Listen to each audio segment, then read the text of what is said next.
Labour force data out today. That's a first test for the RBA's forecasts. Joining us live on this Thursday morning, the independent analyst Evan Lucas. So could those forecasts be thrown out already, Evan?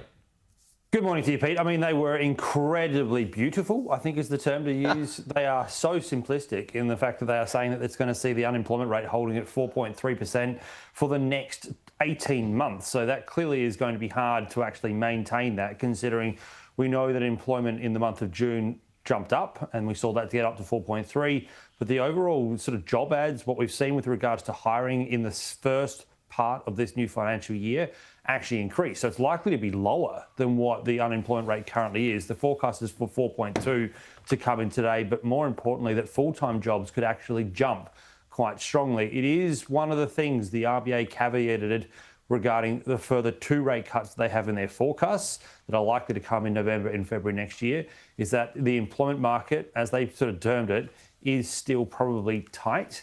And at the moment, that is why we are slowly but surely seeing rate cuts rather than seeing any form of slashing.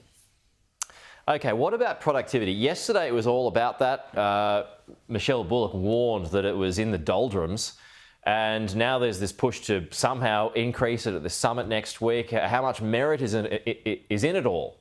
So, looking at this whole concept, the idea of it has come from stages and different test studies that we've seen overseas, which is particularly in Iceland and in the UK, around this idea what's referred to as 100-80-100. So it's you do 100% of your pay that you currently have, 80% of the time, so in 4 days instead of 5, for still 100% on the condition, and that's what the study says, on the condition that 100% of your productivity is maintained. Now, the argument from that is that the calculation would suggest you've actually gained 20% productivity. It's around basically feeling healthier, happier, and more engaged with your work, and that's what the studies certainly show that that's possibly the case.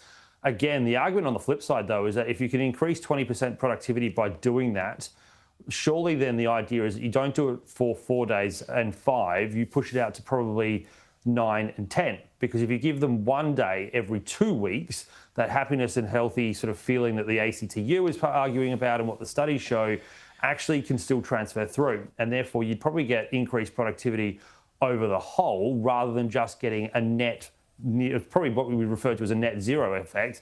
You still get the same output, but for less work, whereas this way, you'd actually probably see productivity jumping to 110%. So this is the debate. It's why it's happening.